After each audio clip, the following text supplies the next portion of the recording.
This is Walking with Jesus Christ. And this series is about how we use money. More specifically, how we use God's money, because we've determined that it's not our money. Now, if you've turned on the news in the past 25 years, you've probably seen pictures like this. It seems like regular clockwork. Every few years, we have another complete economic meltdown. And financial advisors will tell you that this is how the market works and you shouldn't get worried about it. But when you see your life savings disappear in a single day, it's hard to understand what they're saying. You quickly come to realize that you can't depend on money. That's the topic of our next session. Don't depend on money. There's an important lesson I want to state right up front. What we'd like everyone to understand is that trusting in money is the same as not trusting in God. God wants us to turn to Him and to have faith that He will be there for us. Money stands in the way of developing that kind of relationship with God.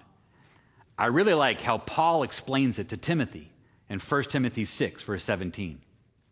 As for the rich in this present age, charge them not to be haughty, not to set their hopes on the uncertainty of riches, but on God, who richly provides us with everything to enjoy.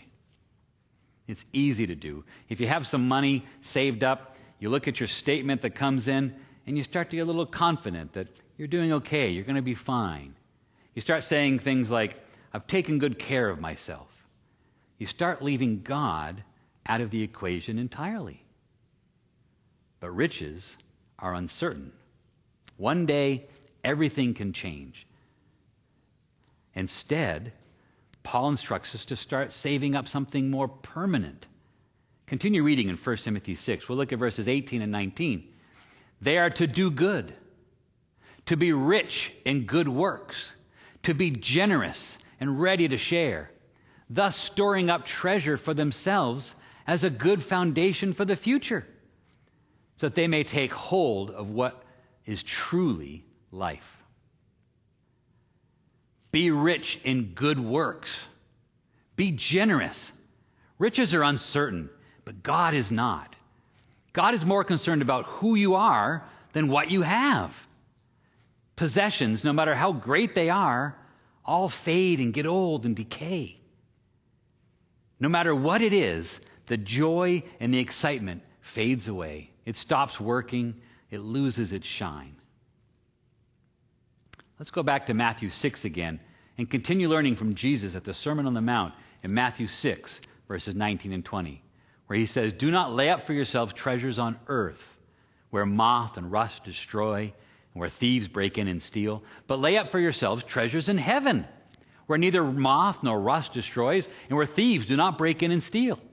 If you are generous, if you've dedicated your life to a life of good works, you don't have to worry about the stock market. You don't have to worry about what kind of security system you have at your house. You've placed your treasure in heaven. You aren't trusting on the material things of this world. And look, there's another lesson in Matthew 6, verse 21, where Jesus says, for where your treasure is, there your heart will be also. If your focus is with God, then your heart will be with God. If your focus is with material things in this world, then that's where your heart will be. And material things are temporary. Someone breaks in and steals it. Or more likely today, someone will do something illegal and with a single keystroke wipe out everything that you've saved. And I know what you're thinking. You're thinking, what you're saying sounds right, but it also sounds hard. And I agree. Trusting in God is hard. It's not like God sends you a quarterly statement to let you know how you're doing. You have to trust Him, and that's hard.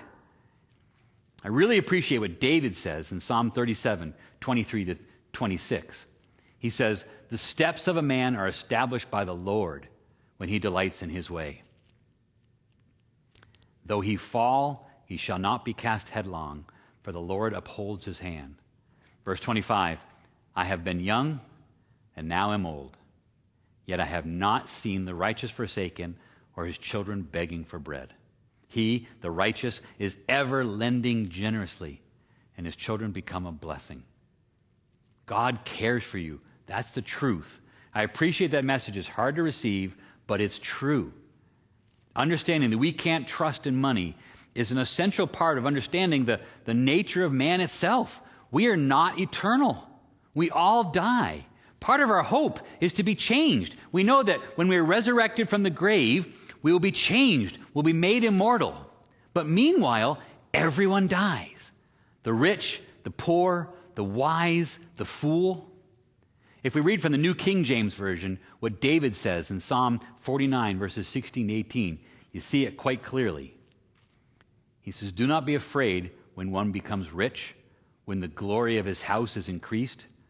For when he dies, he shall carry nothing away. His glory shall not descend after him. Though while he lives, he blesses himself, for men will praise you when you do well for yourself." I love that last verse. Men will praise you when you do well for yourself. Sure, when you're doing good, when you're popular and you're wealthy, right? People are going to praise you. They're going to say you're doing a good job.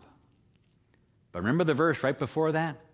When he dies, he shall carry nothing away. Remember in our previous session, we talked about we brought nothing into this world and we cannot take anything out of the world. No matter who you are or how well you've done in your life, these next verses in Psalm 49, verses 19 and 20, really should stick home.